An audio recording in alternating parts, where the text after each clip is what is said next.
Hello, and thank you for tuning into our talk today.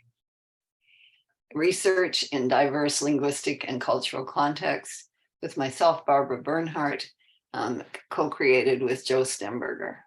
I will be doing the talking today and talking to you from the traditional, ancestral, and unceded territories of the Musqueam people, who we thank for their stewardship of this beautiful place and the privilege of being here.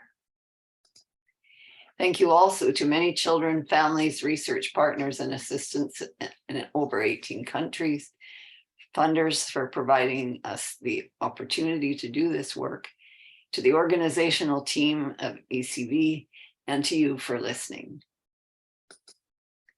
The topic area is children's speech or phonological development.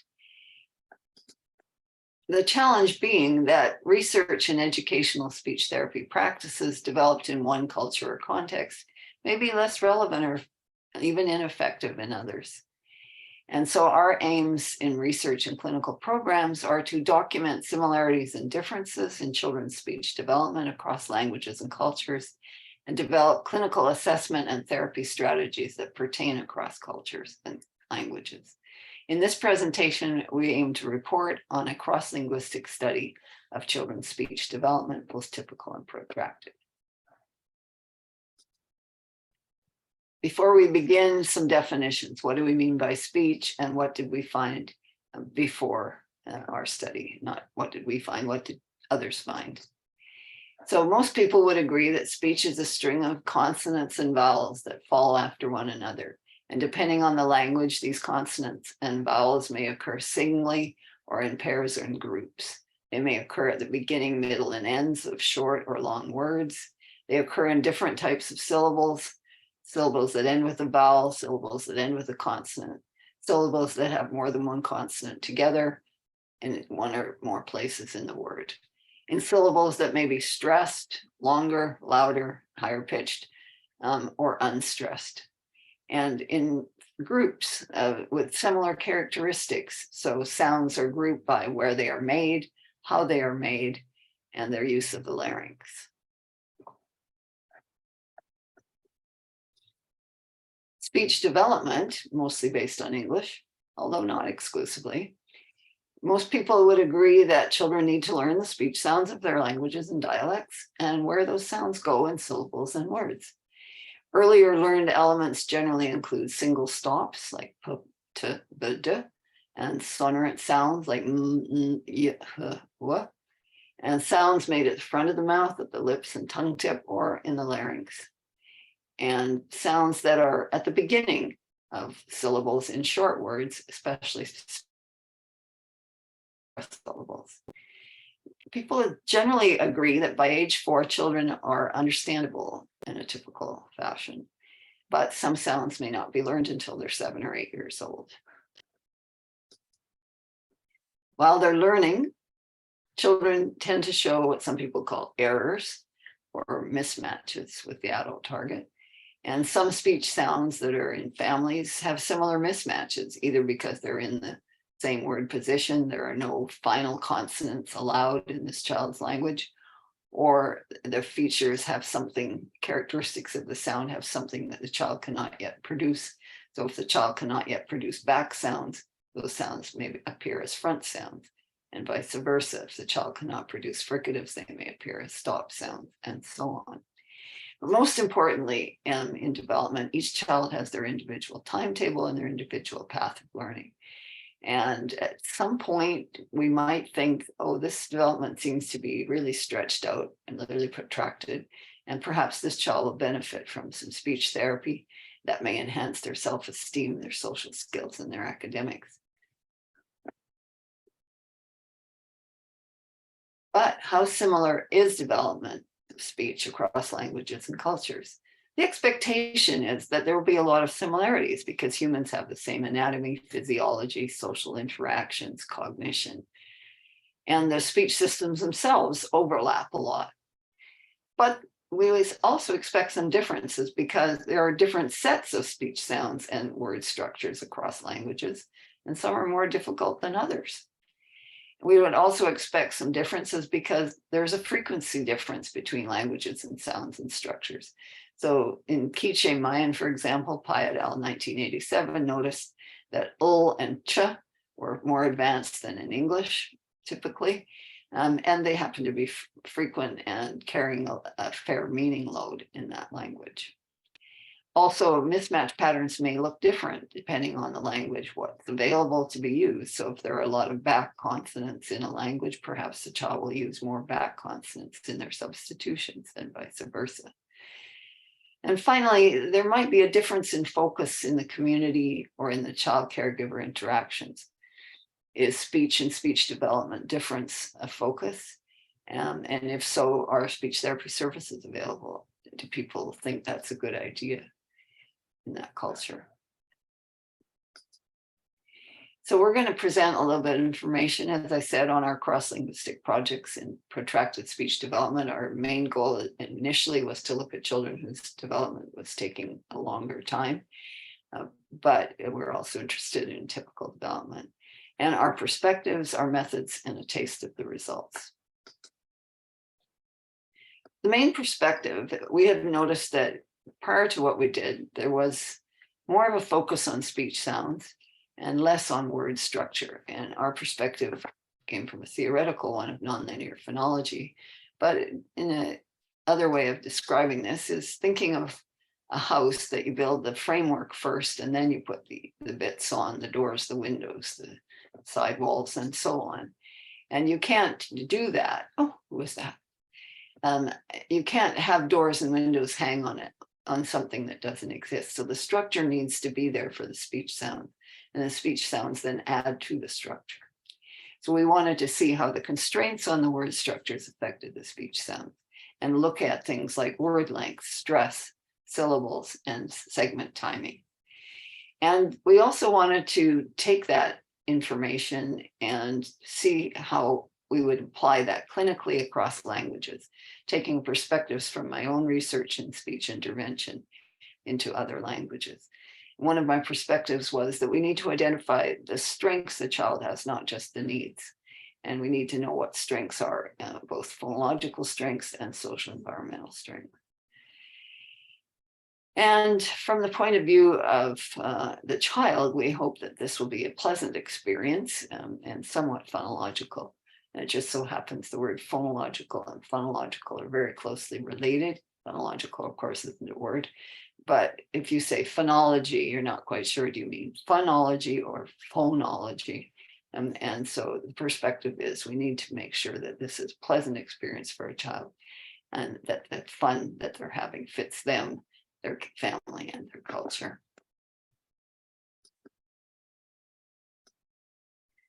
The example of the languages, there's, as I said, over 18 of them.